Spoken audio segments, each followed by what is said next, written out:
प्रधानमंत्री जी, जब से ऑक्सीजन का संकट शुरू हुआ है मेरे फ़ोन बजते रहते हैं। कभी कोई अस्पताल कहता है कि 3 घंटे की ऑक्सीजन बची है, कभी कोई अस्पताल कहता है कि 2 घंटे की ऑक्सीजन बची है। हम कारण जानने की कोशिश करते हैं तो पता चलता है कि पीछे किसी राज्य ने दिल्ली के लिए ऑक्सीजन लाने वाले ट्रक को रोक रखा है। हमने मदद के लिए केंद्र सरकार में कुछ मंत्रियों को फ़ोन किए। शुरू में उन्होंने खूब सहयोग किया सर, लेकिन अब वो भी बेचारे थक गए हैं। सर, देश के संसाधनों पे तो 130 करोड़ लोगों का अधिकार है ना। अगर दिल्ली में ऑक्सीजन की फैक्ट्री नहीं है तो क्या दिल्ली के 2 करोड़ लोगों को ऑक्सीजन नहीं मिलेगी? जिस राज्य में ऑक्सीजन की फैक्ट्री है, क्या वो दिल्ली की ऑक्सीजन रोक सकते हैं? ऐसे में हम क्या करें? सर, मैं आपका बेहद शुक्रिया अदा करना चाहता हूं कि आज आपने ये मीटिंग बुलाई है, बहुत सही समय पे ये मीटिंग बुलाई है। पर सर, मैं आज ये जानना चाहता हूं कि अगर आज या कल या किसी भी टाइम हमारे दिल्ली के किसी अस्पताल में अगर 1 घंटे की, आधे घंटे की, 2 घंटे की ऑक्सीजन बच जाए और लोगों की मरने की नौबत आ जाए, तो मैं फ़ोन उठा के केंद्र सरकार में किससे बात करूं? सर, मैं ये जानना चाहता हूं कि अगर कोई राज्य दिल्ली के कोटे की ऑक्सीजन का ट्रक रोक ले तो मैं फ़ोन उठा के किससे बात करूं? सर, कुछ ही राज्य हैं जहां से मैक्सिमम दिल्ली की ऑक्सीजन आती है और जहां सबसे ज़्यादा दिक्कत आ रही है और जहां सबसे ज़्यादा हमारे ऑक्सीजन के ट्रक रोके जा रहे हैं। मेरी आपसे विनती है, अगर आप उन राज्यों के मुख्यमंत्री को एक बार बोल दें, फ़ोन कर दें कि हमारे ऑक्सीजन के ट्रक ना रोकें, तो दिल्ली के लोगों को ऑक्सीजन मिल जाएगी। आपका एक फ़ोन ही बहुत है सर उनको। प्रधानमंत्री जी, कोरोना से देश को बचाने के लिए एक नेशनल प्लान बनना चाहिए।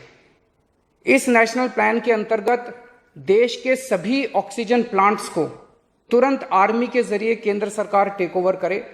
ऑक्सीजन प्लांट से निकलने वाले हर ट्रक के साथ एक आर्मी का एस्कॉर्ट व्हीकल रहेगा, तो कोई उस ट्रक को फिर आगे रोक नहीं पाएगा।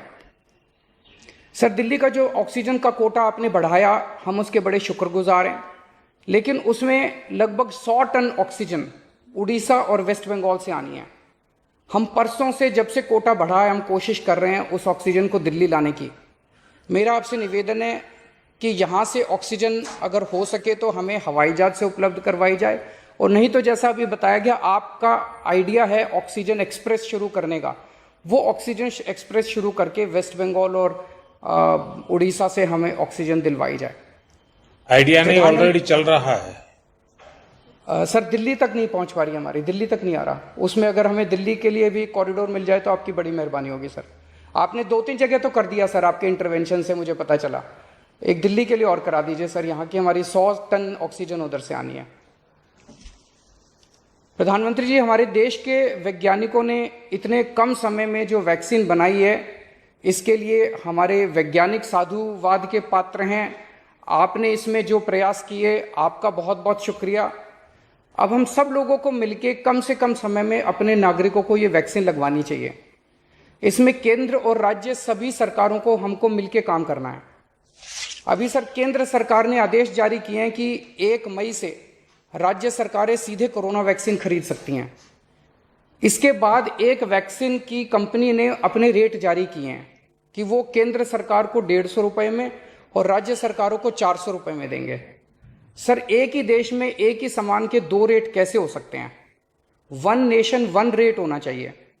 सारे देश को एक ही दाम पे वैक्सीन मिलनी चाहिए। अगर देश एक है तो वैक्सीन का दाम भी तो एक ही होना चाहिए। तो मैं आपसे निवेदन करता हूं कि केंद्र सरकार को, राज्य सरकारों को एक ही रेट पे वैक्सीन मिले। जिस रेट पे केंद्र सरकार को वैक्सीन मिल रही है, उसी रेट पे राज्य सरकारों को भी वैक्सीन मिलनी चाहिए। सर, कोरोना की वजह से दिवंगत आत्माओं को शांति मिले। हाँ जी सर। ये हमारी जो परंपरा है, हमारे जो प्रोटोकॉल है, उसके बहुत खिलाफ हो रहा है कि कोई मुख्यमंत्री ऐसी इन हाउस मीटिंग को लाइव टेलीकास्ट करे। ये उचित नहीं है। ये हमने हमेशा संयम पालन करना चाहिए। ठीक है सर, इसका ध्यान रखेंगे आगे से।